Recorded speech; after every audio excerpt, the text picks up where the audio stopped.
What is up, good people? Thank you for checking me out here at The Real Counselor's Corner. As always, you can follow me on all social networks at The Real Counselor's Corner. Jumped on here this morning on the move, getting some health and wellness activities in. Make sure you're doing that. Health is wealth at The Real Counselor's Corner. That's how we get down. But today I wanted to jump on because this week a serious matter is being pushed at the forefront. And if you did not know, this week is Suicide Prevention Week, which is, in the field, the mental health field, the field that I'm in. It's a week where we discuss and bring forward information relating to how to help those that may have suicidal ideations, as well as, daily things you can do when you are feeling down, and also supports and resources for those that may feel that they are suicidal. So I wanted to jump on here real quick. If you notice at the beginning of the video, first few seconds, I listed the suicide prevention hotline. So at any point, if you feel like, you want to harm yourself, or you know someone that is in that state where they want to harm themselves, that's a resource you may use.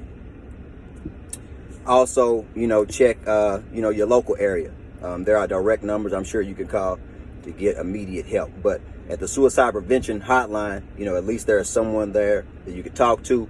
And even better than that, I'm hoping that you have someone in your direct circle or family that you can go to. So today I want to talk about direct suicide and indirect suicide. When we discuss suicide prevention, the suicide is typically spoken about is what I refer to as direct suicide. That's when a person, attempts intentionally to end their lives right there at that moment, like immediate loss of life. And then there's what I call indirect suicide. This is when you see people that are engaging in, dangerous activities on a daily basis with no respect for or no appreciation for life. That's what I call indirect suicide. So first I want to talk about direct suicide. And especially when speaking to the African-American community, all communities, but I'm especially speaking to the African-American community, because we all know that until recently, within the past decade or so, mental health was something that was rarely discussed in the black community. So I feel it's my job to do my part, to bring that to the forefront. So to everyone, but especially to the African-American community. Gone are the days to say suicide is something that black folks don't do.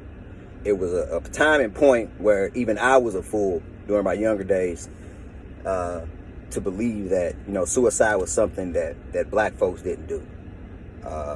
Maybe not in the highest, maybe not in the high numbers or the percentage of high numbers as other cultures. But it's always been something that, has been done since the beginning of time in various ways. So it's not a culture thing. So that's the first thing. We got to get out of that mindset of thinking this is something that doesn't happen to black folks. We all know that, and I'm sure we all have dealt with suicide in some facet within our life, whether that is having the ideations ourselves or knowing someone that has, attempted or succeeded in committing suicide. So, once we get past that notion that, black people do not do this, the next thing is to take the signs serious. If you have a friend or a family member or, someone close to you, and you just hear them constantly talking about, death or what's, what things would be like if they were not around. If you notice that they're, kind of in a dark place on a consistent basis. And when I say consistent basis, all of us go into a dark place, for a short period of time and we come out. Life is full of hills and valleys. That part's natural. But I'm speaking, when someone weeks at a time, they're down, they're not wanting to be around people, they're not wanting to communicate, check on these folks. Not to say they're suicidal, but those suicidal ideations start somewhere. Okay, and sometimes it's just with struggle that folks keep to themselves as opposed to letting someone help them through. And sometimes that leads to the ideation of, ending my life would make things a lot easier. So, number one, check on your people. Check on your people. Even if they don't directly tell you they're down, you should know your people within your close circle and your family well enough to, kind of figure when they're not at their best self, and just check on them. And then at that point, another thing that we have to, in the black community, African American community, get away from the idea of not wanting to call other people, not wanting other people in our business. Now to a certain extent, that's part of the culture, and I get that. There are certain things, yeah, I get that. But that whole idea of what happens in this house stays in this house has put black children in a lot of situations that, risk their safety, because we've been raised under this idea of you don't tell people what's going on in this house.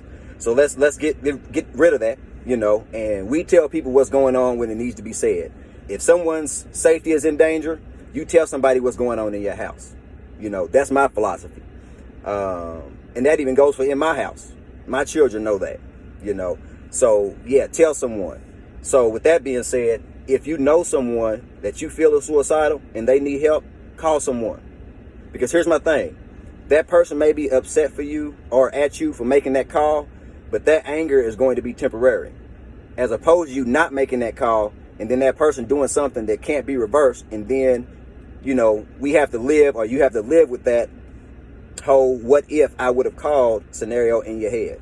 So when people get angry at you for trying to do what's right to help them, that anger will pass. So just, do what's right and, let things fall after that. Because at the end of the day, it's about life preservation, preserving one's life first and then helping others, as much as you can.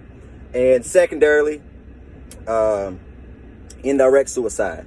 You see people that are just, like I said, engaging in activities that are dangerous, that can put them in situations that could possibly, if not immediately end their life, but could lead to conditions that would end their lives, then you need to speak to them. Because a lot of times we get into poor behaviors just as a coping mechanism. I call it survival mode. A lot of us feel like we're unable to plan for tomorrow because we're totally in survival mode every day. And sometimes being in survival mode, we may, take on some habits or some vices that, may be detrimental to our health in the long run. They're getting us through the day to day, but, who knows, what situation, you'll be in 5-10 years from now.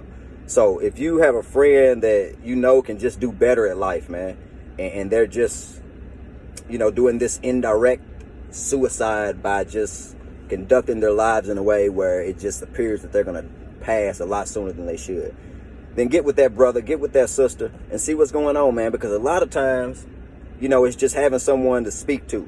Having someone to speak to that you can speak to without judgment, that you can speak to in all honesty, is a big help, for those that may be down or may have those suicidal ideations. But then on the reverse end, if you're in that situation, you also must be willing to accept the help.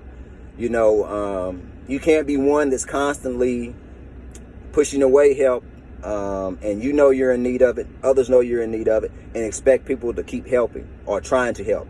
Because it comes to a point where if you're not going to accept the help, then those resources are going to be provided to someone that's going to accept it. Because life is about choices at the end of the day, and we all get down and we all need that help to get up. So when you're in that situation, take the help when it's presented to you. But at the end of the day, it's a suicide prevention week.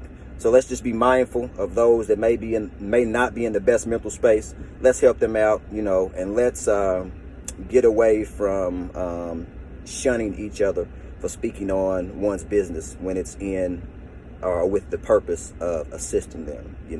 Of course, we're not speaking one's business to shame them or to put their business out there. It's all with the ultimate goal of helping one preserve life and make a better life for themselves and their family. So let's keep that mindful this week, and we're going to do right by each other, and it's going to make this world a better place.